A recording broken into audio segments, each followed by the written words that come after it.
দেওয়া হয়েছে, কিন্তু কখনো কখনো আমরা সেই আত্মাকে কি করে ফেলেছি, হারিয়ে ফেলেছি। সেই জন্য সেই আত্মাকে আমাকে নতুন করতে হবে, সেই আত্মাকে প্রতিদিন আমাকে অভিষেকের প্রয়োজন আছে। সেই অভিষেককে আমাকে পেতে হলে প্রভুর সঙ্গে আমাকে কি করতে হবে, প্রতিদিন যুক্ত হতে হবে, তার সঙ্গে আমাদেরকে নিবিড় সম্পর্ক গঠন করতে হবে। গীত সঙ্গীত, রাজা দাউদ যখন পাপ করলো, সে কি করলো, উরিয়কে হত্যা করলেন। উরিয় কে ছিল, উরিয় সেনাপতি ছিল, আর একটা বিশেষ তার পরিচয় আছে। কেন মেরেছিল, বৎসেবার প্রতি তার প্রেম হয়েছিল, সে ব্যভিচার করেছিল। আর ব্যভিচার বলে একটা পাপ আর একটা পাপের জন্ম দেয়। আমরা একটা পাপকে ঢাকতে গেলে বারবার পাপ করি, ওই পাপকে ঢাকতে গিয়ে আর একটা পাপ, ওই পাপকে ঢাকতে গিয়ে আর একটা পাপ। ঠিক দাউদ রাজা, তিনি ঈশ্বরের অভিষিক্ত ব্যক্তি, তিনি ঈশ্বরকে সর্বদা গৌরব দিয়েছে, ঈশ্বরের প্রশংসা করেছে, কিন্তু তার মানসিক চাহিদা, মানসিক কামনা, মানসিক বাসনা তাকে পাপের দিকে নিয়ে গেল। তার অভিষেক সে নষ্ট করে ফেলল, সেই অভিষেক সে কি করলো, হারিয়ে ফেলল। কারণ বৎসেবাকে প্রেম করে ভালোবেসে ব্যভিচারের মধ্যে দিয়ে এক তো ব্যভিচার করলো, পাপ করলো, তারপরে তার স্বামী উরিয়কে হত্যা করলো। সেই উরিয়কে হত্যা করলেন, হত্যার মধ্যে দিয়ে সে পাপে লিপ্ত হয়ে গেল। সেই অভিষেক সে হারিয়ে ফেললো। ভাবো, অভিষেক যেমন পাওয়ার জন্য আমরা কষ্ট করি, পাওয়ার জন্য আকাঙ্ক্ষা করি, পাওয়ার পরে আমরা যে এই অভিষেক ধরে রাখতে পারি এমন নয়। কারণ আমরা জগতের মানুষ, জগতে আমরা থাকি, জগতের বিভিন্ন মানসিক চাহিদা, মানসিক কামনা, মানসিক বাসনা, শরীরে আমাদের মাংসে উত্তম কিছু নেই। আমরা যে কোনো মুহূর্তে এই অভিষেককে কি করতে পারি, হারিয়ে ফেলতে পারি, নষ্ট করে ফেলতে পারি। আর সেই জন্য বলছে আমাকে প্রতিদিন নতুন তেলে, টাটকা তেলে আমাকে কি হতে হবে, অভিষিক্ত হতে হবে। রাজা দাউদ পাপ করলেন, ঈশ্বর থেকে বিচ্ছিন্ন হলেন, অভিষেক হারিয়ে ফেললেন। শাউল রাজা কিন্তু আর ফেরত আসেনি, সে তার পাপের জন্য সে ঈশ্বর থেকে বিচ্ছিন্ন হয়ে গেছে, তাকে রাজ্য থেকে বঞ্চিত করেছে, সে কিন্তু অনুতাপ করেনি, ফিরে আসেনি। কিন্তু রাজা দাউদ তিনি অনুতাপ করেছিলেন, সেই অভিষেকের মর্ম তিনি বুঝেছিলেন।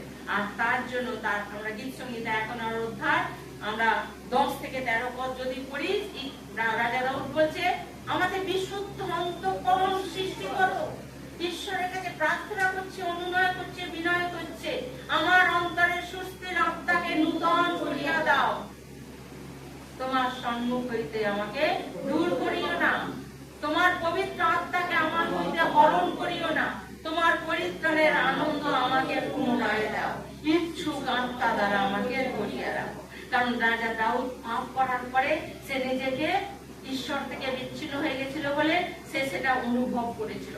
আর সেই তার পাপ স্বীকার আজও আমরা সেই পাপ স্বীকার করি। বিশেষ বিশেষ সময়, বিশেষ বিশেষ অনুষ্ঠানে, বিশেষ বিশেষ পর্ব পালন যখন আমরা করি, অনুতাপ অনুশোচনার সময় আমরা সেই রাজা দাউদের লেখা সঙ্গীত আমরা কি করি, পাঠ করি। তার মধ্যে দিয়ে আমরা আমাদের হৃদয়কে কি করি, নত করি। আর সেই জন্য রাজা দাউদ বুঝেছিল যে তার অভিষেক হারিয়ে ফেলেছে, সে হারিয়ে ফেলেছে। আর যখন হারিয়ে ফেলেছে, একবার ঈশ্বরের সঙ্গে যখন আমরা যুক্ত হই আর ঈশ্বর থেকে যখন আবার বিচ্ছিন্ন হয়ে যাই, আমাদের সেই জীবনটা আমাদের খুব কষ্টকর হয়ে যায়। কারণ ঈশ্বরের আত্মা পাওয়ার আনন্দ যে উপলব্ধি করেছে, হারিয়ে ফেলার কষ্টটাও সে উপলব্ধি করতে পারে। আর সেই জন্য রাজা দাউদ যখন তার অভিষেক হারিয়ে ফেললো, সে অস্থির হচ্ছে। একটা মাছকে জল থেকে তুলে ডাঙায় তুললে কিরকম হয়, ছটফট করে। আজকে আমরা এই সৌভাগ্যতায় আসছি, আজকে আমরা ঈশ্বরের বাক্য শুনছি, ঈশ্বরের আরাধনা করছি, তার গৌরব করছি, আমরা আনন্দ উপলব্ধি করছি। কিন্তু যখন ঈশ্বরের কাছে আসি না, তখন আমাদের কিরকম হয়, কিরকম হয়, আমাদের অস্থিরতা লাগে, কোনো কিছু ভালো লাগে না, কোনো কিছু আমাদের মন চায় না। যদিও আমরা অনেক সময় অবহেলা করি, যদিও আমরা ইচ্ছাকৃত আসি না, কিন্তু তবুও আমরা মাঝে মাঝে উপলব্ধি করি যে আজকের ঈশ্বরের কাছে যাইনি বলে বোধহয় আমার এটা হলো, এটা ঘটলো, কি হয়তো এরকম আমাদের মনে হয়। তো সেই জন্য ঈশ্বরের সঙ্গে একবার সংযোগ হয়ে গেলে, ঈশ্বর থেকে বিচ্ছিন্ন হয়ে গেলে সেই মানুষ আর সত্যিকারের যদি তার সঙ্গে একবার সম্পর্ক যুক্ত হয়, সে আর ঈশ্বর থেকে বিচ্ছিন্ন হতে পারে না। তো সেই জন্য রাজা দাউদ যখন বিচ্ছিন্ন হয়ে গেছিল, সে বলছে আমাদের বিশুদ্ধ অন্তঃকরণ দাও। কারণ তার অন্তঃকরণ কি হয়ে গেছে, দূষিত হয়ে গেছে, পাপে পূর্ণ হয়ে গেছে, তার জীবন যাপন করা দুঃসহ বিষয় হয়ে উঠছে। আর সেই জন্য আমাদের বিশুদ্ধ অন্তঃকরণ সৃষ্টি করো, আমার অন্তরের নূতন আত্মাকে তুমি সুস্থির করো, আমার আত্মাকে তুমি সুস্থির করো। আর সেই জন্য তিনি ঈশ্বরের কাছে প্রার্থনা করছেন। তার অনুতাপ, তার চেতনা, তার নম্রতা, তার পাপের স্বীকারোক্তি তাকে ঈশ্বরের কাছে আবার কি করেছিল, পুনরায় নিয়ে এসেছিল। প্রথম শমূয়েল 28 অধ্যায় 9 থেকে 14 পদ। প্রথম শমূয়েল 28 অধ্যায় 9 থেকে 14 পদ।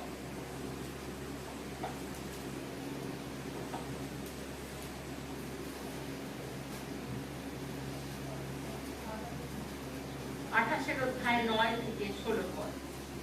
সে স্ত্রীলোক তাহাকে কহিল, দেখো শাউল যাহা করিয়াছেন, তিনি যে ভূতুড়িয়াদিগকে ও গুণীদিগকে দেশের মধ্য হইতে উচ্ছিন্ন করিয়াছে, তাহা তুমি জ্ঞাত আছো। অতএব আমাকে বধ করিতে আমার প্রাণের বিরুদ্ধে কেন ফাঁদ পাতিতেছ? তখন শাউল তাহার কাছে সদাপ্রভুর দিব্য করিয়া কহিলেন, জীবন্ত সদাপ্রভুর দিব্য, এই জন্য তোমার পরে দোষ আসিবে না। তখন সেই স্ত্রী লোক জিজ্ঞাসা করিল, আমি তোমার কাছে কাহাকে উঠাইয়া আনিব? তিনি কহিলেন, শমূয়েলকে উঠাইয়া আনো। Hallelujah, hallelujah. দেখো এখানে দুই রাজার পাপের বিবরণ দেওয়া আছে। প্রথম রাজা শমূয়েল, এই প্রথম রাজা শাউল, সে পাপ করেছিল। কি পাপ করেছিল? এক তো পাপ করেছে, তারপরে আবার কি করেছে? ভুতুড়িয়া, গুণীন তাদের কাছে গেছে। যে একজন ঈশ্বরের অভিষিক্ত ব্যক্তি, ভাবো ঈশ্বরের অভিষিক্ত ব্যক্তি, সে কোথায় গেছে? ভুতুড়িয়ার কাছে। কিসের জন্য? আত্মাকে তুলে আনার জন্য। কার আত্মা? ভাওবাদীর আত্মা। যে ভাওবাদী কিনা তাকে তেল দিয়ে অভিষেক করে তাকে তুলে আনতে গেছে, যে মৃত ব্যক্তির আত্মাকে তুলতে গেছে। আর সেই জন্য এখানে বলছে, এক স্ত্রী লোক তাহাকে কহিল, দেখো শাউল যাহা করিয়াছেন, তিনি যে ভূতুড়িয়াদিগকে গুণীদিগকে দেশের মধ্য হইতে উচ্ছিন্ন করিয়াছেন, তাহা তুমি জ্ঞাত আছো। একটা স্ত্রী লোককে ব্যবহার করলো এবং বলল, অতএব আমাকে বধ করিতে আমার প্রাণের বিরুদ্ধে কেন ফাঁদ পাতিতেছ? ভূতুড়িয়ার কাছে গেছে, গুণীনদের কাছে গেছে। আমরা অনেক সময় করি না, আমরা প্রভুর কাছে আসি, কিন্তু যখন আমাদের মনের ইচ্ছা পূরণ হয় না, আমি যেভাবে চাইছি সেভাবে পাই না, তখন আমরা আবার অন্যের কাছে, যদি শুনি ওখানে আশ্চর্য একজন এসেছে, ওখানে আশ্চর্য কাজ হচ্ছে, কি আমরা সেখানে চলে যাই। তাবিজ, মাদুলি, কবচ সবকিছু আমরা গায়ে ভরে নিই। কারণ আমাদের বিশ্বাস কার উপরে? একটা মাদুলির উপরে, একটা পাথরের উপরে, একটা তাবিজের উপরে। রাজা শাউল, যিনি কিনা ঈশ্বরের অভিষিক্ত ব্যক্তি, তার পাপের কারণে রাজ্য টেনে নিল, কিন্তু তাতে তার চেতনা ফেরেনি। সে কি করেছে? ভুতুড়িয়ার কাছে গেছে, গিয়ে সেই আত্মাকে তুলে এনেছে। আনার পরে তখন সেই স্ত্রী লোক জিজ্ঞাসা করিল, আমি তোমার কাছে কাহাকে উঠাইব? তিনি কইলেন, শমূয়েলকে উঠাইয়া আনো। দেখো আত্মাকে তুলে আনছে। কত পাওয়ার, কত ক্ষমতা না! ঈশ্বরের কাছে ফিরে আসেনি, কিন্তু সেই ভাওবাদীকে তুলে আনতে গেছে। পরে সেই স্ত্রীলোক শমূয়েলকে দেখিতে পাইয়া উচ্চ স্বরে ক্রন্দন করিয়া উঠিল। ভাবো, একজন মৃত আত্মাকে, মারা গেছে সেই আত্মাকে সেখান থেকে তুলে এনেছে। আর সেই স্ত্রীলোক শাউলকে কহিল, আপনি কেন আমাকে প্রতারণা করিলেন? আপনি শাউল। কারণ তাকে সেইভাবে কিছু বলা হয়নি, আর সেই জন্য সে বুঝতে পারেনি। আর সেই জন্য সেই শমূয়েল ভাওবাদীর আত্মাকে তুলে আনার পরে তখন তিনি বলছেন, আপনি কেন আমাকে প্রতারণা করিলেন? আপনি শাউল। তার মধ্যে কি লেখা আছে? রাজা তাহাকে কহিলেন, ভয় নাই, তুমি কি দেখিতেছ? স্ত্রী লোকটা শাউলকে কহিল, আমি দেখিতেছি দেবতা ভূমি হইতে উঠিয়া আসিতেছে। শাউল জিজ্ঞাসা করিলেন, তাহার আকার কেমন? সে কহিল, একজন বৃদ্ধ উঠিতেছেন, তিনি পরিচ্ছদে আবৃত। তাহাকে শাউল বুঝিতে পারিলেন, তিনি শমূয়েল আর মস্তক নমন পূর্বক ভূমিতে অধমুখ হইয়া প্রণিপাত করিলেন। হালেলুয়া। মানে শমূয়েলকে দেখতে পাচ্ছে না, কাকে তুলেছে? স্ত্রীলোককে জিজ্ঞাসা করছে, তুমি কি দেখিতেছ? তখন সেই স্ত্রীলোক কি বলল? শাউলকে কহিল, আমি দেখিতেছি দেবতা ভূমি হইতে উঠিয়া আসিতেছেন। দেবতা একটা আত্মা যখন তুলছে, সে কি বলছে, যেহেতু সে কার লোক, গুতুরিয়ার লোক, গুণিনের লোক না, তো সে কি বলবে, একজন দেবতা উঠে আসছে। এবং শাউল জিজ্ঞাসা করিলেন তাহার আকার কেমন, কারণ শাউল তো বুঝতে পারছে না যে কোন আত্মাকে তুলছে। আর সেই স্ত্রীলোক বর্ণনা দিচ্ছে যে আমি একজনকে দেবতার মতো দেখতে পাচ্ছি। আর শাউল জিজ্ঞাসা করছে তার আকার কেমন, সে কহিল একজন বৃদ্ধ উঠিতেছে। তখন সে বুঝে গেছে, কারণ সেই বৃদ্ধ তাকে কি করেছিল, অভিষেক করেছিল। আর সেই জন্য সে তখন বুঝতে পেরেছে, বলছে একজন বৃদ্ধ উঠিতেছে, তিনি পরিচ্ছদে আবৃত, মানে তার গা ঢাকা। আর তাহাতে শাউল বুঝিতে পারিলেন তিনি শমূয়েল। হালেলুয়া, তিনি শমূয়েল। আর তিনি মস্তক নমন পূর্বক ভূমিতে অধমুখ হইয়া প্রণিপাত। তো শাউলের পাপ তাকে ঈশ্বর থেকে বিচ্ছিন্ন করেছিল। সে কিন্তু অনুতাপ করে তার কাছে ফিরে আসেনি, ঈশ্বরের কাছে ফিরে আসেনি। কিন্তু দাউদ রাজা পাপ করেছিল, কিন্তু তিনি ঈশ্বরের কাছে ফিরে এসেছিলেন। সেই জন্য আমরা ঈশ্বরের কাছে যখন আসি, তিনি আমাদের প্রত্যেকেই কি করেন, আশীর্বাদ করেন। কিন্তু সেই আশীর্বাদ অনেক সময় হারিয়ে ফেলি, নষ্ট করে ফেলি। কিন্তু নষ্ট করার পরেও অনেক সময় আমাদের কি হয়, চেতনা থাকে, এবং সেই চেতনা পাওয়ার পরে আমরা তার কাছে কি করি, ফিরে আসি।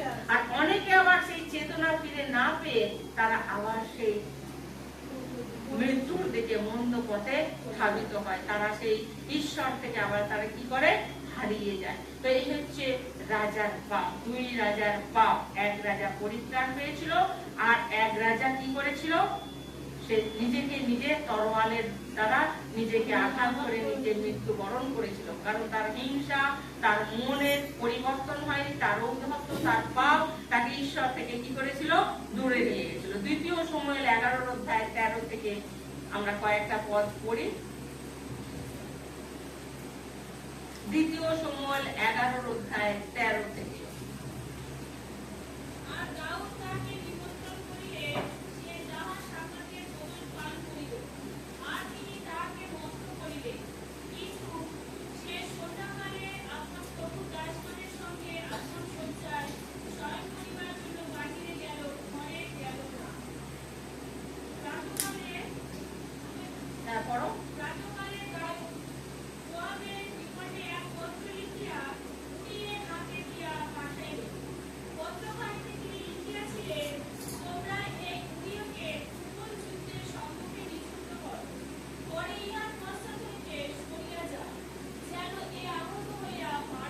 হালেলুয়া, মানে বৎসেবার সঙ্গে পাপ করলেন এবং কিভাবে যুদ্ধেতে তার স্বামীকে কি করলো, মৃত্যুর জন্য লোক পাঠালো। পত্রখানিতে তিনি লিখিয়াছিলেন তোমরা এই উরিয়কে তুমুল যুদ্ধের সম্মুখে নিযুক্ত করো, মানে যাতে এমন ভাবে মারা যায় যেন কেউ বুঝতে না পারে, সবাই জানবে কি করবে, যুদ্ধক্ষেত্রে মারা গেছে। মানে এই পাপ একটা পাপ, যেহেতু সে বৎসেবার সঙ্গে পাপ করেছে, ব্যভিচার করেছে, এবং তার স্বামীকে এইভাবে যুদ্ধে নিয়ে গিয়ে তাকে মারার পরিকল্পনা করেছে। পরে ইহার পশ্চাৎ হইতে সরিয়া যাও, যেন এ আহত হইয়া মারা পড়ে। পরে কোন স্থানে বিক্রমশালী লোক আছে তাহা জানিতে জব নগর অবরোধকালে সেই স্থানে উরিয়কে কি করলো, নিযুক্ত করলেন। এবং পরে নগরস্থ লোকেরা বাহির হইয়া জোয়াবের সহিত যুদ্ধ করিলে কয়েকজন লোক দাউদের দাসদের মধ্যে কয়েকজন পতিত হইল, বিশেষত হিত্তীয় উরিয় মারা মেরে দিল একজনকে, নিজের পাপকে ঢাকতে গিয়ে, উদ্ধার পেতে গিয়ে একজনকে হত্যা করলো।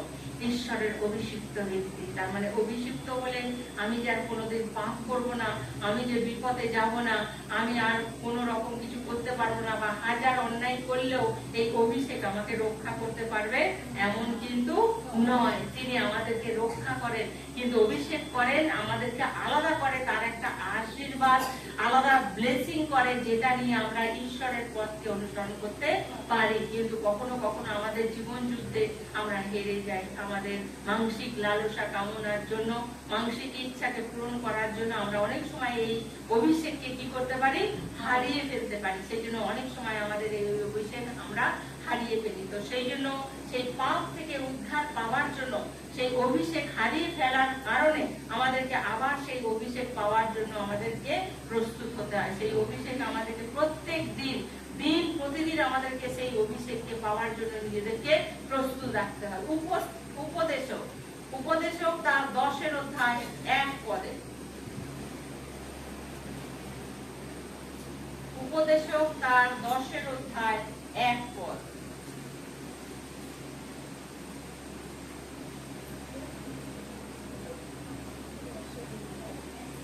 বক্তৃতাদের দ্বারা বণিকের সুগন্ধি তৈল দুর্গন্ধ হয় ও মাটিয়া উঠে।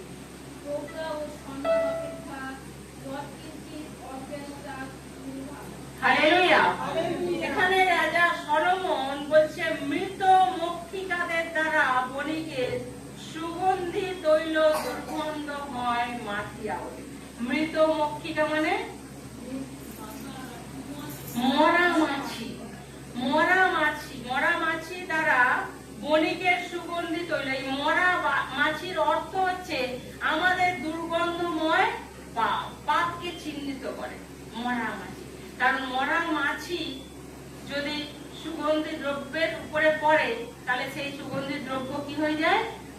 নষ্ট হয়ে যায়। আর তারপরে বলছে কি মৃত মক্ষিকাদের দ্বারা বণিকের সুগন্ধি তৈল দুর্গন্ধ ও মাটিয়া ওঠে। তার মানে গেঁজা কেটে যায়। যদি মরা মাছি সুগন্ধি দ্রব্যের উপরে পড়ে মাছিটা কি হবে? মরে গিয়ে পচে যায়। তো তাহলে সেই সুগন্ধি দ্রব্যটা কি হয়ে যাবে? নষ্ট হয়ে যাবে। আর সেই জন্য বলছে এই মৃত মক্ষিকা হচ্ছে আমাদের পাপকে চিহ্নিত করে এবং অবাধ্যতা অভিষেককে পচিয়ে দিতে পারে। আমাদের অবাধ্যতা আমাদের অভিষেককে কি করতে পারে? পচিয়ে দিতে পারে। কারণ অবাধ্যতার কারণেই তো সবল ঈশ্বর থেকে বিচ্ছিন্ন হয়ে গেছে, তার অভিষেক হারিয়ে ফেলেছে। তো সেই জন্য আমরা যেন সেই অবাধ্যতার কারণে আমাদের এই অভিষেককে হারিয়ে না ফেলি। এবং বলছে সুগন্ধি তৈল, সুগন্ধি তৈল হচ্ছে অভিষেকের সঙ্গে তুলনা করা হয়েছে। পাপ আমাদেরকে নষ্ট করে দেয় আমাদের অভিষেককে, আর সুগন্ধি তৈল হচ্ছে আমাদের অভিষেকের সঙ্গে তুলনা করে। যে আমরা যখন সেই অভিষেক পাই তখন আমাদের মধ্যে থেকে কি হয়?